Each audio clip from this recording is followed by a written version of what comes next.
Hello, today we are going to look at how to build a tensegrity model. With a little practice, you will be able to make one of these out of any material, in any size, with very little effort.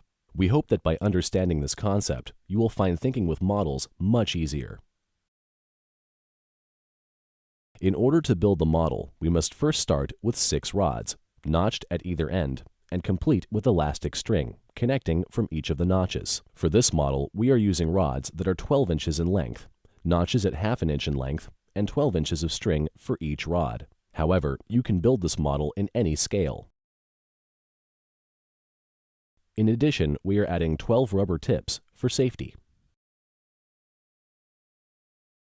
To attach the string, simply knot each end of the string and insert both knots into one side of the rod. Pull the looped end to the other notch. In this model, we have completed this step for each rod. Here, we are going to give each rod a number based on its appearance in the model to help guide you. If you are having difficulties, we recommend labeling your own pieces until you feel comfortable with their relationship to one another. To begin the model, make sure you have all of your rods complete with their strings, but with the caps off. Keep the caps close at hand. We begin by simply separating one rod from the others. This will be rod 1. Next, insert the strings from rod 1 into one of the notches of rod 2 and rod 3. You are not required to cap the ends at this point. However, you may find the entire thing easier to work with if you do. Next, you will take rod 4 and mirror rod 1's connection.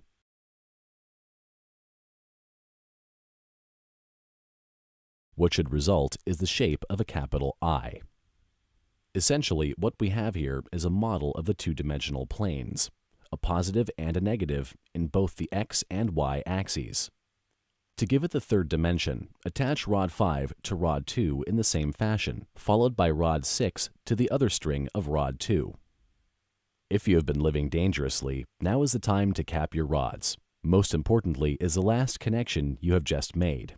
Without proper security, the next step may turn them into missiles. Just make sure to leave the top ends of rods 5 and 6 open.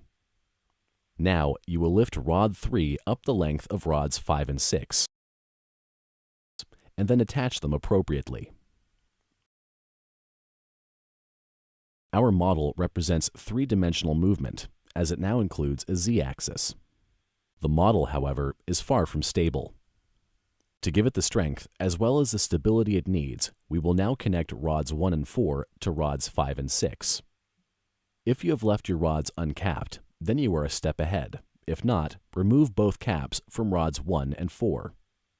Now, you will bring the same ends of rods 1 and 4 to either side of rod 5. Attach the strings as before and cap the ends. Carefully pull the opposite sides of rods 1 and 4 and repeat the previous step with rod 6. Here is where you have to pay the most attention to the model, as it will start to fight itself with tension. Finally, adjust the strings so the tips of the rods sit at the middle of each string. Your model is looking good.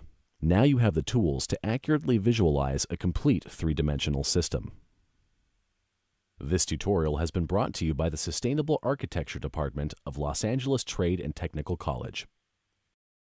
Thanks for watching, and have a great day.